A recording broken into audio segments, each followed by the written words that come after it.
Hello बच्चों, this is your very own pain physician and biology guru doctor Anshuman Agarwal once again. तो start करते हैं भाई नया लेक्चर, प्लांट किंगडम लेक्चर 3।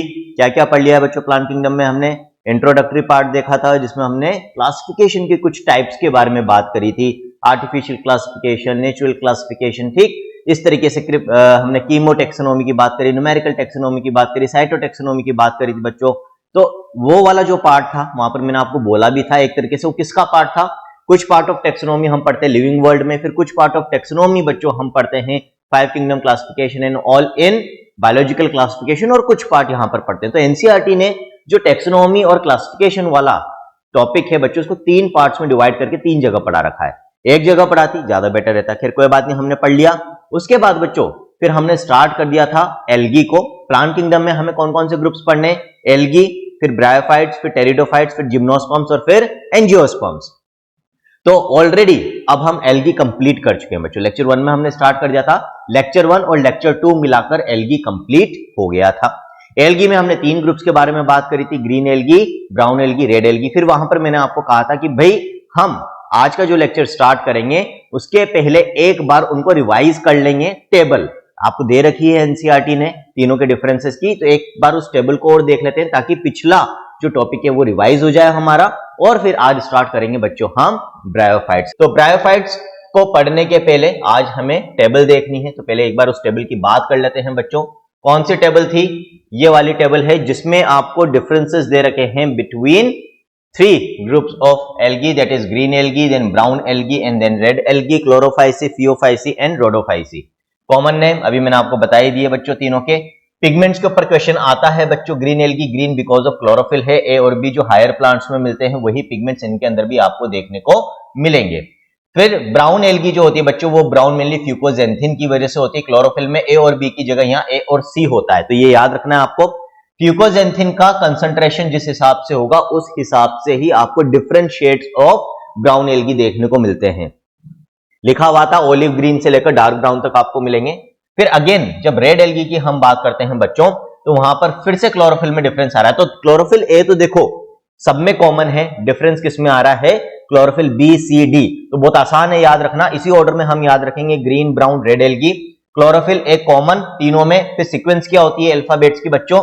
ए के बाद बी आता है, फिर सी आता है, फिर डी आता है। तो यहां पर भी वही है, बी सी डी, याद रहेगा आप आराम से। फिर यहां पर ब्राउन कलर फ्यूकोजेंथिन की वजह से था, और यहां पर जो रेड कलर है that is because of phycoerythrin. ठीक, फिर यहां पर बात करते हैं बच्चों स्टोर्ड फूड की।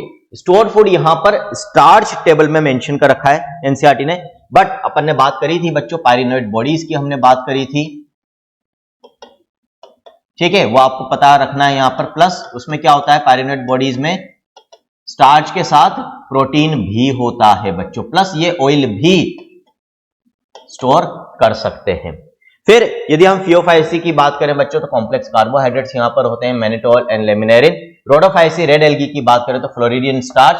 फ्लोरिडियन स्टार्च में अपन ने पढ़ा था किसके जैसा होता है बच्चों? ये ऑलमोस्ट ग्लाइकोजन के जैसा स्ट्रक्चर या अमाइलोपेक्टिन के जैसा स्ट्रक्चर रखता है। क्या होते हैं ये ऑलरेडी मैं आपको बता चुका हूं बच्चों, है ना, ये ऑलरेडी हम डिस्कस कर चुके हैं। अमाइलोपेक्टिन बच्चों ब्रांच्ड चेन स्ट्रक्चर होता है जो स्टार्च के अंदर ही हमें देखने को मिलता है, और ग्लाइकोजन का स्ट्रक्चर भी स्टार्च के जैसा होता है। डिफरेंस मैंने बताया था आपको, वैसे बायोमोलिक्यूल्स में डिटेल में बताऊंगा कि स्टार्च और ग्लाइकोजन दोनों ग्लूकोज के ही बने होते हैं, लेकिन डिफरेंस ये होता है कि स्टार्च में ब्रांचिंग रिलेटिवली कम होती है in comparison to glycogen. Glycogen completely and highly branched structure होता है बच्चों। ठीक, फिर सेल वॉल की हमने बात करी थी, तो यहां पर सेल्यूलोज है बच्चों, सेल्यूलोज एंड एल्जिन है बच्चों, यहां पर cellulose and pectin and polysulphide esters. अब देखो कई चीजें जो थ्योरी में दे रखी थी वो यहां नहीं, और जो यहां है वो थ्योरी में नहीं दे रखी थी। सेल वॉल की हम बात करें बच्चों तो देखो यहां पर सेल्यूलोज के साथ हमने बात करी थी पेक्टोज की, है ना, यहां पर सेल्यूलोज और एल्जिन की बात करी थी, यहां पर cellulose pectin and polysulphate asters. तो ये चीज एनसीईआरटी ने थ्योरी में रेड एल्गी में मेंशन नहीं कर रखी थी पॉलीसल्फेट एस्टर्स वगैरह के बारे में, तो ये पॉइंट इंपॉर्टेंट है, याद रखना है आपको। तो डिफरेंस है सेल वॉल में तीनों की।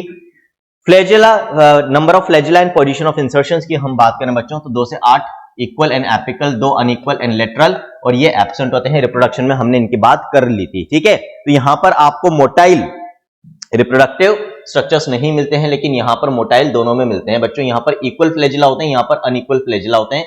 यहाँ पर जो फ्लैजिला होते हैं बच्चों वो एपेक्स पे होते हैं, यहाँ पर जो फ्लैजिला होते हैं बच्चों वो लेटरल साइड पे प्रेजेंट होते हैं, है ना। स्पोर्ट्स में हमने बात करी थी।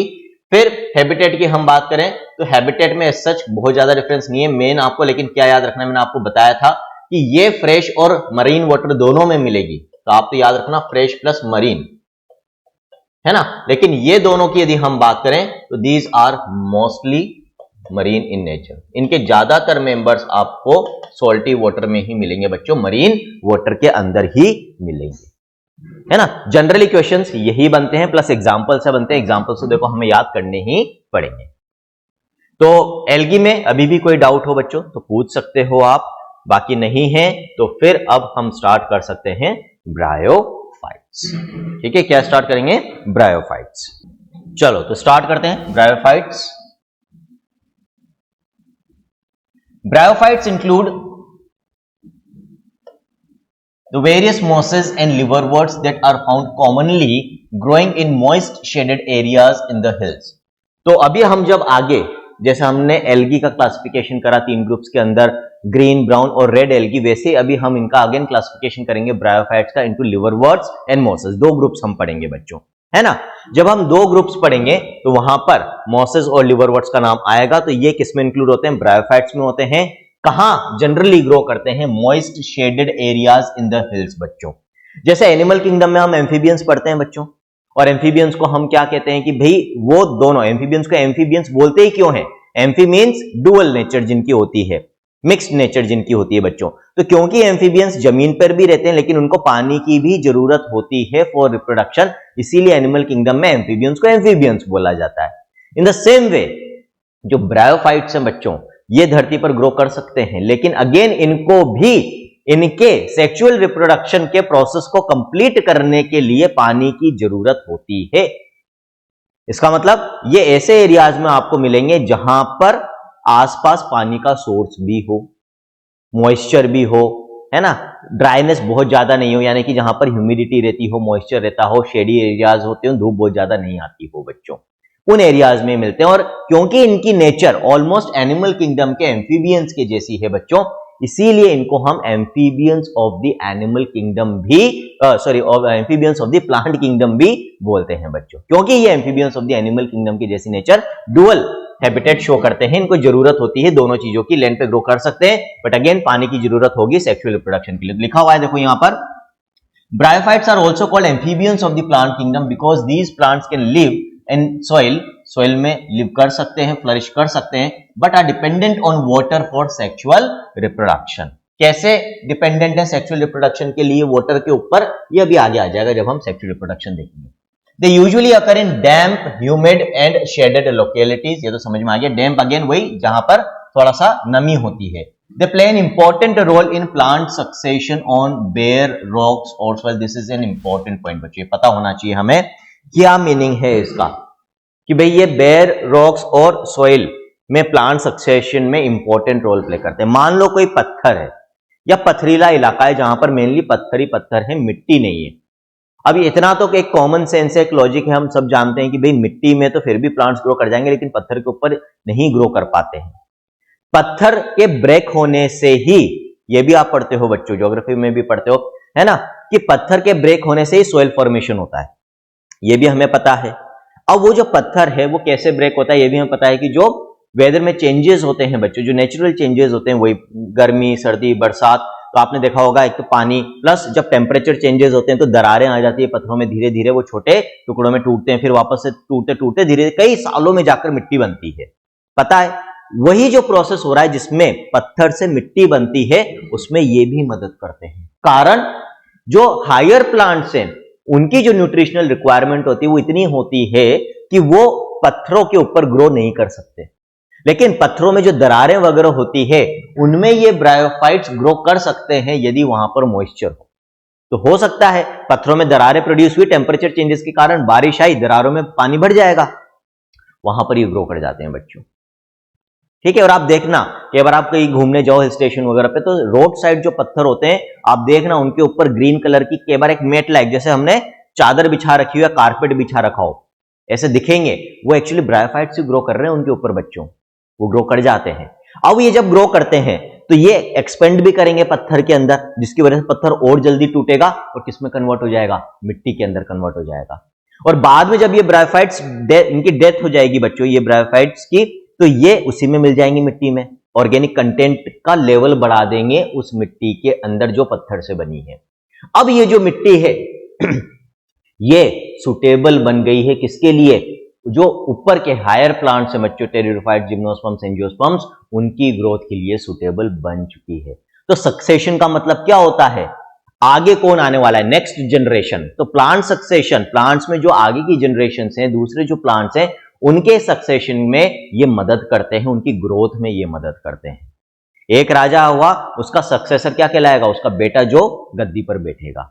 नेक्स्ट जो प्लांट्स उस पर ग्रो हो सकते हैं, उस एरिया में ग्रो हो सकते हैं, उनके लिए एक फेवरेबल, हम कह सकते हैं, एनवायरनमेंट क्रिएट करने में ये ब्रायोफाइट्स मदद करते हैं। क्लियर बच्चों, आ गया ये वाला, ये लाइन इंपॉर्टेंट है, समझ में आनी चाहिए, इस पर क्वेश्चन पूछा जाता है, डाउट हो तो बता देना।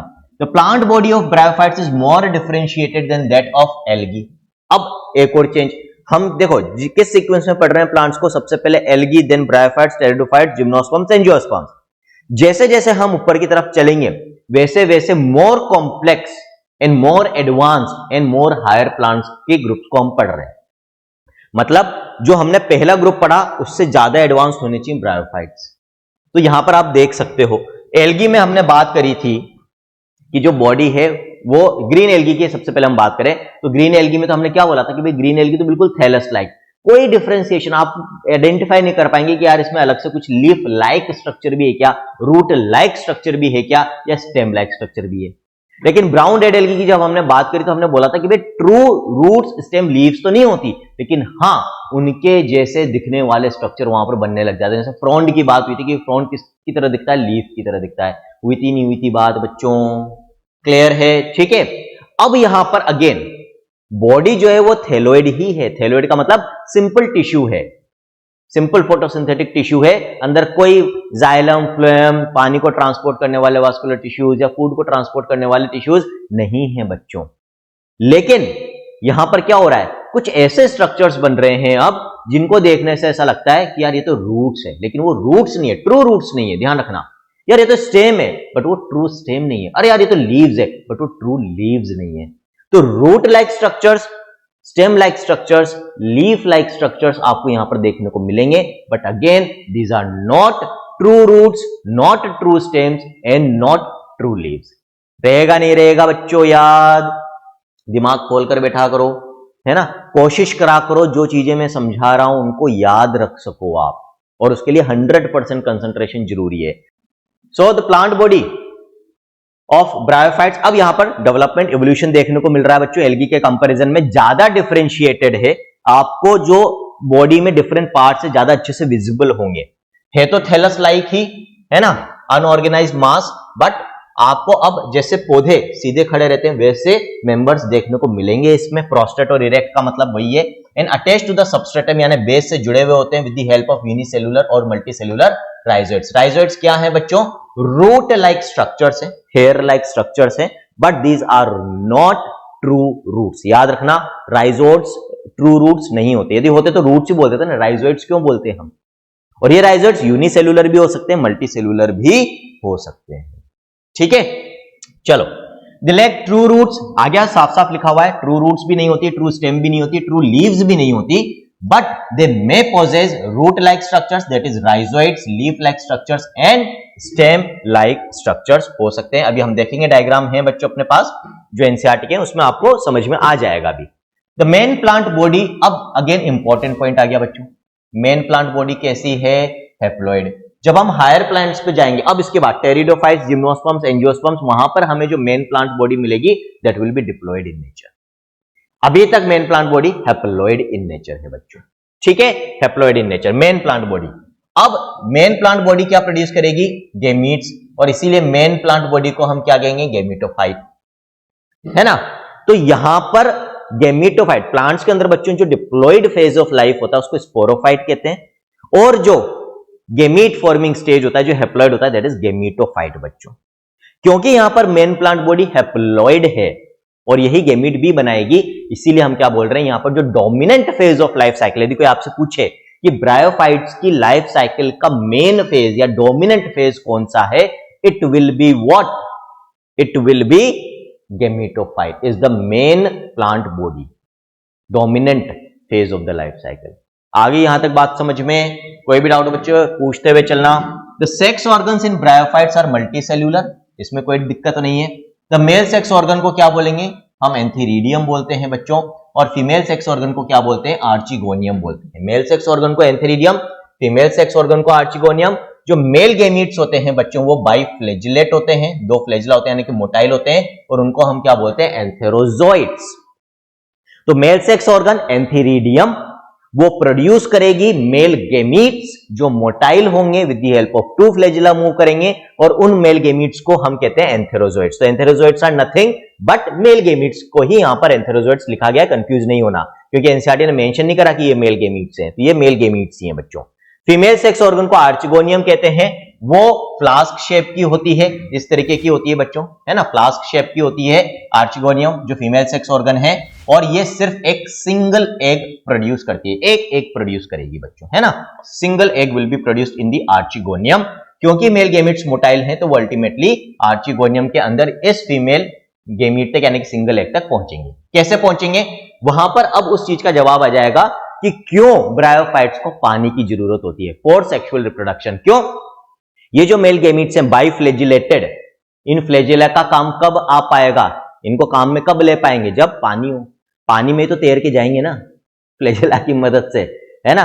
तो क्योंकि फ्लैजिला तो मूव तो कर सकते हैं, लेकिन उस मूवमेंट के लिए, लोकोमोशन के लिए, एक जगह से दूसरी जगह जाने के लिए, फ्रॉम एंथीरिडियम टू आर्चिगोनियम जाने के लिए पानी का मीडियम चाहिए, और इसीलिए ब्रायोफाइट्स आपको उन्हीं एरियाज में मिलेंगे जहां आसपास पानी हो बच्चों, ठीक है।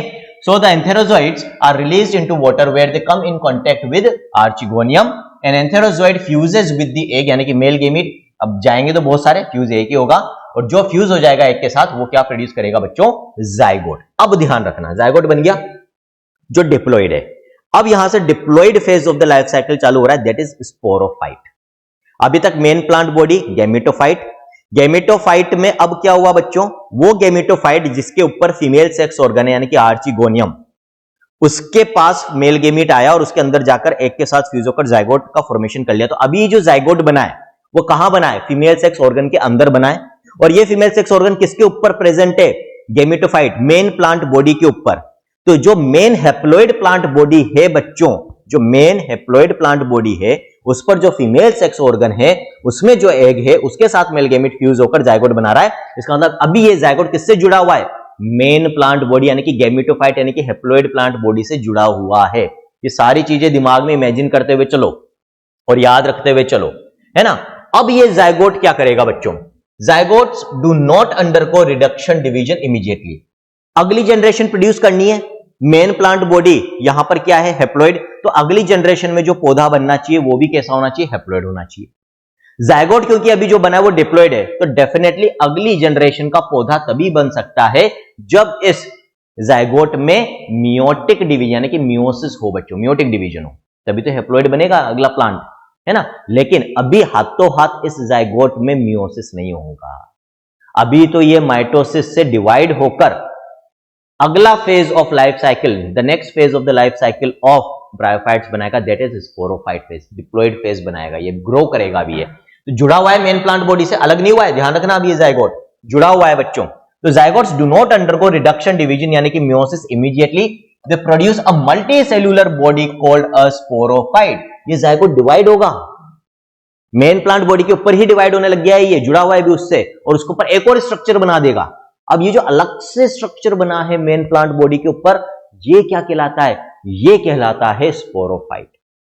और इसका मतलब ये जो स्पोरोफाइट यहां पर बन रहा है ये किससे जुड़ा हुआ है? गैमेटोफाइट से, और जुड़ा हुआ है तो उससे न्यूट्रिशन भी लेगा अपना।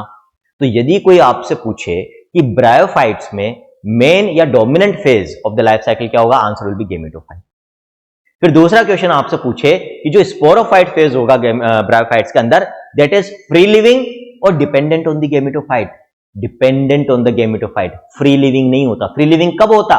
कि मान लो ये जाइगोट बनने के बाद डिटेच हो जाता मेन प्लांट बॉडी से, मिट्टी में गिर जाता, और वहां पर अलग से मिट्टी के अंदर स्पोरोफाइट को ग्रो करता, तो हम कहते हैं वो इंडिपेंडेंट है। यहां नहीं है इंडिपेंडेंट। आ गई बात समझ में मेरी? क्योंकि वो अभी गेमिटोफाइट के ऊपर ही ग्रो कर रहा है, स्पोरोफाइट और जुड़ा हुआ है और अपना न्यूट्रिशन भी उससे ले रहा है, तो वो डिपेंडेंट है गेमिटोफाइट के ऊपर बच्चों। The sporophyte is not free living. आ गया? स्पोरोफाइट फ्री लिविंग नहीं होता, but attached to the photosynthetic gametophyte. Gametophyte में फोटोसिंथेसिस चल रहा है, वहां खाना भी बन रहा है, वहां से अपना न्यूट्रिशन लेता है, derives nourishment from it. Some cells of the sporophyte undergo reduction, division, meiosis to produce haploid spores. अब जब स्पोरोफाइट बन जाएगा, मेन प्लांट बॉडी, इस पे स्पोरोफाइट जुड़ा हुआ है जो डिप्लॉइड है, अब ये क्या करेगा? इसके कुछ सेल्स मियोसिस करेगी, मियोसिस से हैप्लॉइड सेल्स बनाएगी, ये हैप्लॉइड स्ट्रक्चर्स कहलाएंगे स्पोर्स। अब ये स्पोर्स यहां से डिटेच होकर डिस्पर्स हो जाएंगे, फैल जाएंगे मिट्टी के अंदर। अब ये मिट्टी में गिर गए, ये हैप्लॉइड स्ट्रक्चर है, एक तरह से सीड की तरह बिहेव करेगा ये स्पोर। अभी तक सीड फॉर्मेशन चालू नहीं हुई है प्लांट्स में, ध्यान रखना। सीड फॉर्मेशन कहां से चालू होगी? जिम्नोस्पर्म से। अभी सीड फॉर्मेशन चालू नहीं हुई है, लेकिन ये स्पोर मिट्टी में गड़ने के बाद जैसे सीड जर्मिनेट होता है वैसे जर्मिनेट करेगा। क्योंकि हैप्लॉइड है तो इसके डिवीजन से जितनी भी सेल्स बनेगी या जो प्लांट बॉडी बनेगी वो हैप्लॉइड बनेगी, यानी कि एक नया ब्रायोफाइट मिट्टी में ग्रो करेगा। अगेन गेमिटोफाइट फेज ग्रो कर रही है, मेन प्लांट बॉडी ग्रो करेगी, फिर से सेम चीज रिपीट होगी।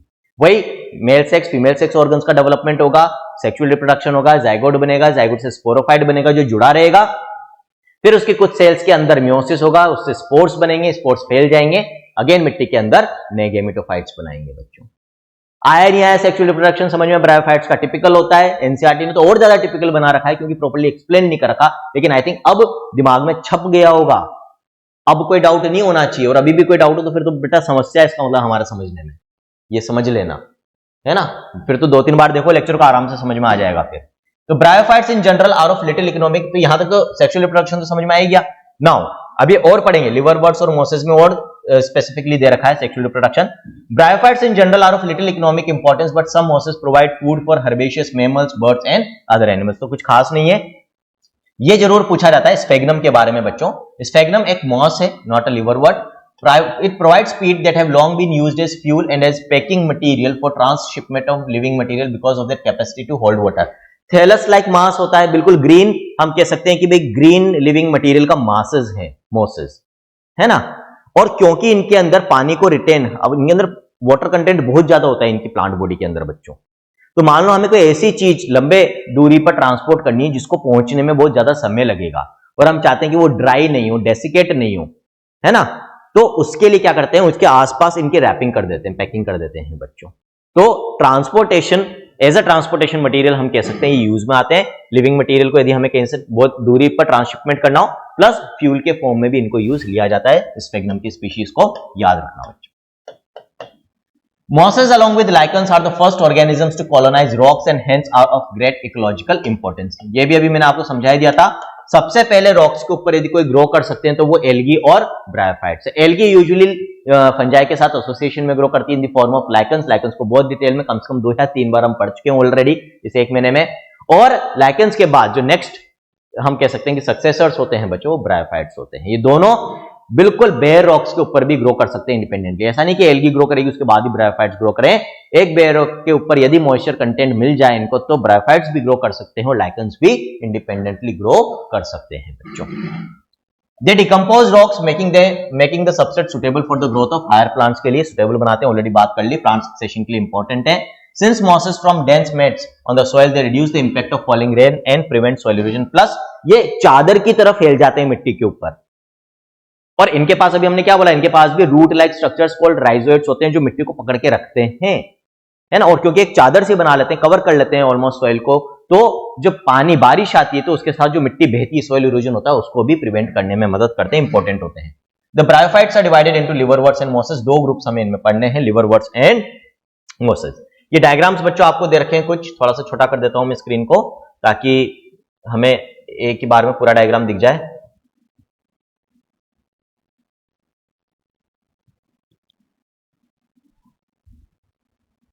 ठीक है, तो देखो जो ऊपर आपको एग्जांपल दे रखा है बच्चों, that is of what, that is of a liverwort, that is मर्चेंटिया।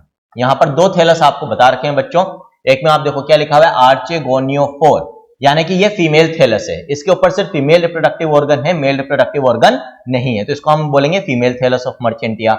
इसके ऊपर एंथेरिडियोफोर है, जिसके अंदर एंथेरिडिया बनेंगे बच्चों, यानी कि मेल गेमिट्स बनेंगे बच्चों यहाँ पर, ठीक है।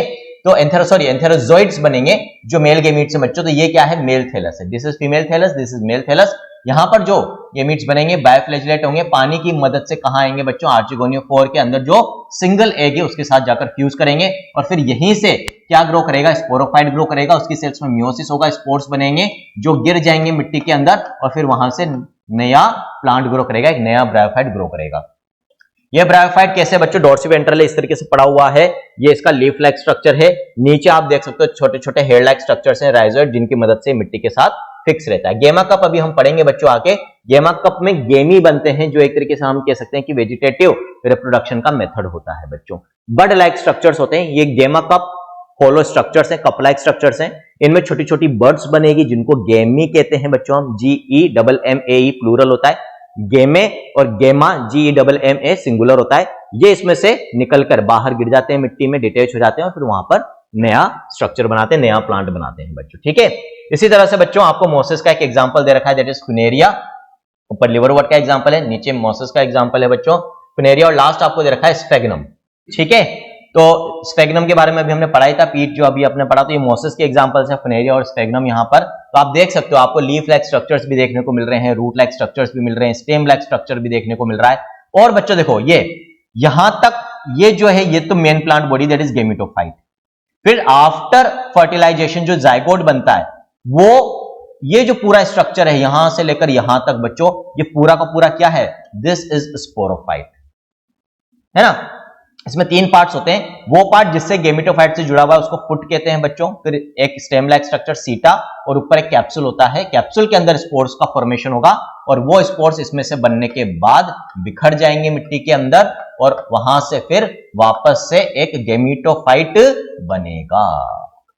आगे बात समझ में क्लियर है ना। तो एग्जांपल्स भी याद रखने हैं, डायग्राम्स की लेबलिंग याद रखनी है बच्चों, और आगे बात करते हैं, दैट इज लिवरवर्ट्स। 2 ग्रुप्स पढ़ने हैं, सबसे पहले बात करेंगे बच्चों हम लिवरवर्ट्स की।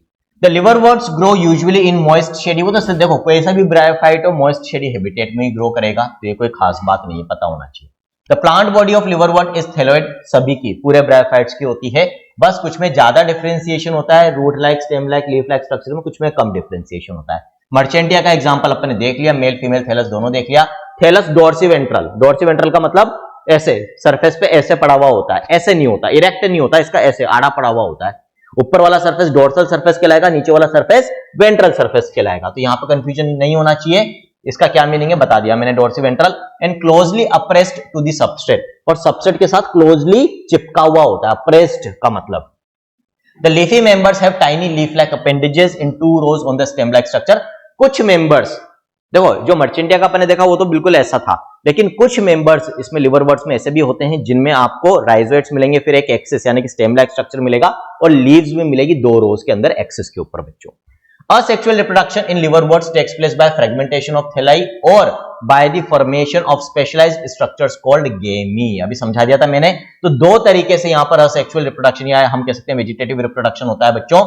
एक तो फ्रेगमेंटेशन, सिंपल टुकड़ा टूट गया, उससे नया ब्रायोफाइट बन गया। दूसरा कप लाइक स्ट्रक्चर्स बनेंगे इनकी बॉडी के ऊपर, जिसमें बड लाइक स्ट्रक्चर्स बनते हैं। ये बड लाइक स्ट्रक्चर्स कली के जैसे स्ट्रक्चर्स कहलाते हैं गेमी।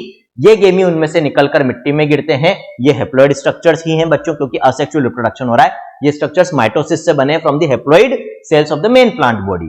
तो डायरेक्टली मिट्टी में गिरेंगे और वहां से एक हेप्लॉइड प्लांट नया बना देंगे, एक नया ब्रायोफाइट बना देंगे बच्चों। So this is a method of asexual reproduction. गेमी कहां बन रहे हैं? गेमी कैसे होते हैं? ग्रीन होते हैं, मल्टीसेलुलर होते हैं, असेक्सुअल बर्ड्स हैं, कली के जैसे स्ट्रक्चर्स हैं, which develop in small receptacles called gamma cups located on the thalli। तो हम कह सकते हैं बच्चों की ये जो गेमी है, ये गेमी एक तरह की बडिंग का मेथड है। हम पढ़ते हैं ना असेक्सुअल मेथड में बडिंग भी पढ़ते हैं, तो फ्रेगमेंटेशन और बडिंग हम कह सकते हैं इसमें देखने को मिलती है, हमें लिवरवर्ट्स के अंदर देखने को मिलती है। The gamete become detached from the parent body and germinate to form new individuals। अब सेक्सुअल रिप्रोडक्शन की बात करें यदि हम, तो during sexual reproduction male and female sex organs are produced either on the same और ऑन डिफरेंट थैला। एक थैला पे भी दोनों हो सकते हैं, यानी कि हर्माफ्रोडाइट कंडीशन, मोनोइशियस कंडीशन, या अलग अलग भी हो सकते हैं बच्चों, है ना। अलग अलग में भी अपना डायग्राम देख लिया था मर्चेंटिया का। The sporophyte is differentiated into a foot, सीटा एंड कैप्सूल। वो आपको वहां पर नहीं दे रखा था मर्चेंटिया के अंदर, लेकिन जो मोसेस का एग्जांपल दे रखा है वहां पर आपको देखने को मिल रहा है बच्चों, फुट की मदद से ये गेमेटोफाइट से जुड़ा हुआ है, सीटा एंड कैप्सूल, ये स्ट्रक्चर्स आपको दोनों में, चाहे लिवरवर्ट्स हो चाहे मोसेस हो, दोनों के स्पोरोफाइट में आपको ये तीन पार्ट्स देखने को मिलते हैं, that is foot, seta, capsule. After meiosis spores are produced within the द कैप्सूल, जो कैप्सूल है उसके अंदर स्पोर्स बनेंगे, ये स्पोर्स वहां से निकलकर मिट्टी में गिर जाएंगे और वहां पर नया गेमेटोफाइट यानी कि ब्रायोफाइट बनाएंगे बच्चों। Any doubt in liverworts, please let me know. Second and the last group जो हमें पढ़ना है बच्चों ब्रायोफाइट्स के अंदर, दैट इज मोसेस। मोसेस की बात कर लेते हैं, इसके बाद बचेगा बच्चों pteridophytes, gymnosperms and angiosperms. Mosses, the predominant stage of the life cycle of a moss is the gametophyte, which consists of two stages. Again, gametophyte, चाहे mosses हो चाहे liverworts हो, सारे bryophytes में जो dominant phase होगा life cycle का, that will be gametophyte बच्चों। लेकिन liverworts में और mosses में अंतर क्या आ गया कि यहां पर आपको जो gametophyte phase है बच्चों, उसमें भी दो stages देखने को मिल रही है। पहली स्टेज यहां पर क्या होती है, प्रोटोनीमा स्टेज, प्रिमिटिव स्टेज हम कह सकते हैं या लेस डेवलप्ड स्टेज कह सकते हैं। स्पोर से ही बनेगा नया ब्रायोफाइट, सेक्सुअल रिप्रोडक्शन हुआ, जायगोट बना, जायगोट से फुट, सीटा, कैप्सूल वाला स्पोरोफाइट बना जो मेन प्लांट बॉडी से जुड़ा हुआ है, उसके कैप्सूल में स्पोर्स बने, बाय मियोसिस वो नीचे गिरे मिट्टी में, अब वो स्पोर जर्मिनेट होकर ब्रायोफाइट बना रहा है एक नया। लिवरवर्ट्स के केसेस में डायरेक्ट मेन प्लांट बॉडी बन जाएगी, लेकिन मोसेस के केसेस में डायरेक्ट मेन प्लांट बॉडी नहीं बनेगी। पहले क्या होगा, एक प्रिमिटिव सा बिल्कुल लेस डेवलप्ड सा मास बनेगा जो बिल्कुल थैलस लाइक होगा, जिसमें ये जो root like, stem like, leaf like structure आपको कुछ नहीं दिखेंगे। तो ये शुरुआत में जो लेस डेवलप्ड ग्रीन कलर का मास थैलस बन रहा है बच्चों from the spores in Moses, इसको हम कहते हैं protonema stage. This is the first stage हम कह सकते हैं of the gametophyte phase of the life cycle of bryophytes बच्चों। So the first stage is the protonema stage which develops directly from a spore. It is a creeping. Creeping का मतलब क्या होता है, इरेक्ट नहीं है, क्योंकि इसमें ऐसा स्ट्रक्चर से नहीं कि खड़ा रह सके, ये बिल्कुल मिट्टी के साथ चिपका हुआ रहेगा, ग्रीन कलर का मास आपको दिखेगा। तो it is creeping, green branch and frequently filamentous, बिल्कुल एक फिलामेंट के जैसा कि ग्रीन फिलामेंट पड़ा हुआ है मिट्टी के ऊपर चिपका हुआ है। ठीक है, अब आगे क्या होगा, the second stage is the leafy stage. अब ये डिफरेंशिएट होगा, जो हमने बोला था rhizoids, axis, stem like structure या leaves, leaf like structures, not exactly leaves बच्चों, तो वो जो लीफ लाइक स्ट्रक्चर्स है वो अब बनेंगे, तब हम कहेंगे कि सेकंड स्टेज आ गई which is the leafy stage. तो दो स्टेजेस कौन सी होगी, पहले तो उनके नाम पता होने चाहिए। The first stage the protonema stage, the second stage the leafy stage बच्चों, which develops from the secondary protonema, जो प्रोटोनीमा से डेवलप होती है, is a lateral bud। तो जो प्रोटोनीमा का मास है उस पे एक बड लाइक स्ट्रक्चर बनेगा, कैसे बन रहा है, माइटोसिस से बन रहा है, क्योंकि वो भी हैप्लॉइड है, और अब जो लीफी स्टेज बनेगा वो भी हैप्लॉइड होगा, तो सारा खेल यहां पर माइटोसिस होगा, अभी कोई मियोसिस नहीं हो रहा है। तो जो बड बनेगी लेटरली वो अगेन कैसे बनेगी, माइटोसिस से, उससे लीफी स्टेज बनेगा। They consist of upright slender axis bearing spirally arranged leaves. अब स्टेम लाइक चीज बनेगी और उसके ऊपर स्पाइरली अरेंज लीव्स होगी, जैसे अभी अपन ने यहां पर देखा था बच्चों, किसके अंदर, फिनेरिया के अंदर। ये देखो, तो ये एक्चुअली लीफी स्टेज है। ये किसको रिप्रेजेंट कर रहा है, ये लीफी स्टेज को रिप्रेजेंट कर रहा है। शुरुआत में प्रोटोनीमा स्टेज रही होगी, यहां पर शुरुआत में प्रोटोनीमा स्टेज रही होगी, उस पर एक लेटरल बड बनी होगी, उस पर एक लेटरल बड बनी होगी यहां पर, उस बड से फिर राइजोइड्स निकले, एक स्टेम लाइक स्ट्रक्चर निकला, और उस स्टेम लाइक स्ट्रक्चर के ऊपर स्पाइरली अरेंज लीव्स बनी। This is the leafy stage of the Funaria मोस, है ना। लेकिन ये डायरेक्टली नहीं बन रहा है स्पोर से, ये हमें याद रखना है। इसके पहले क्या बनी होगी, प्रोटोनीमा स्टेज बनी होगी, बाद में प्रोटोनीमा स्टेज डिसअपियर हो जाएगी बच्चों, ठीक है, डिकम्पोज हो जाएगी, डिजेनरेट हो जाएगी। They are attached to the soil through multicellular and branched rhizoids. This stage bears the sex organs. तो जो सेक्स ऑर्गन्स बनेंगे वो लीफी स्टेज के ऊपर बनेंगे। जो प्रोटोनीमा स्टेज होती है उसके ऊपर सेक्स ऑर्गन्स नहीं बनते, क्योंकि वो इनमेच्योर स्टेज है, प्रिमिटिव स्टेज है, लेस डेवलप्ड स्टेज है। वो तो पहले लीफी स्टेज बनाएगी, लीफी स्टेज के ऊपर फिर सेक्स ऑर्गन्स बनेंगे, फिर सेक्सुअल रिप्रोडक्शन होगा, जाइगोट बनेगा, फिर स्पोरोफाइट बनेगा, फुट, सीटा, कैप्सूल, कैप्सूल के अंदर मियोसिस से स्पोर्स बनेंगे, जर्मिनेट होंगे, डिस्पर्स होकर, डिटेच होकर। चलो, वेजिटेटिव रिप्रोडक्शन यानी कि असेक्सुअल रिप्रोडक्शन अगेन फ्रेगमेंटेशन और बडिंग से होगा बच्चों, लेकिन किसमें होगा, सेकेंडरी प्रोटोनीमा स्टेज हम कह सकते हैं, या लीफी स्टेज आ जाती तब होता है। In sexual reproduction the sex organs antheridia and archegonia are produced at the apex of the leafy shoots. तो जो लीफी स्टेज होती है उसमें सेक्स ऑर्गन्स बनते हैं, एपेक्स पर बनते हैं antheridia and archegonia, antheridium singular, antheridia plural for male sex organs, antherozoids यानी कि मेल गेमीट्स बनाएगा, archegonium singular, archegonia plural for female sex organs, ये सिंगल एग बनाती है। After fertilization the zygote develops into a sporophyte, जिसमें 3 parts होते हैं, liver words में भी थे, फुट, सीटा एंड कैप्सूल। फुट की मदद से ये गेमेटोफाइट से जुड़े रहते हैं, सीटा के ऊपर कैप्सूल होता है, जो कैप्सूल होता है उसके अंदर बच्चों स्पोर्स बनते हैं मियोसिस से, फिर उससे अल्टीमेटली नया ब्रायोफाइट बनता है। जो स्पोरोफाइट यहां पर बन रहा है मोसेस में, ये लिवर वर्ड्स के कंपैरिजन में ज्यादा वेल डेवलप्ड होता है। यहां पर प्रॉपर्ली दिखेगा foot seta capsule, liver words में प्रॉपर्ली दिखता नहीं है। The capsule contains spores. Spores are formed after meiosis. The mosses have an elaborate mechanism of spore dispersal.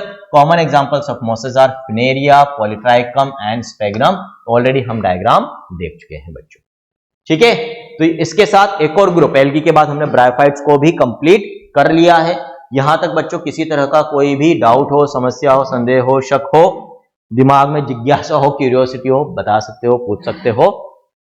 मुझे काफी खुशी होगी आप लोगों के डाउट्स क्लियर करने में। डाउट्स पूछते ही नहीं हो आप लोग, या तो मैं इतना अच्छा पढ़ाता हूं कि डाउट्स आते ही नहीं है ना। दो ही कंडीशन में देखो डाउट्स नहीं आते, या तो टीचर इतना अच्छा पढ़ा रहा हो कि हमें सब कुछ समझ में आ रहा है, या फिर कुछ भी समझ में नहीं आ रहा है।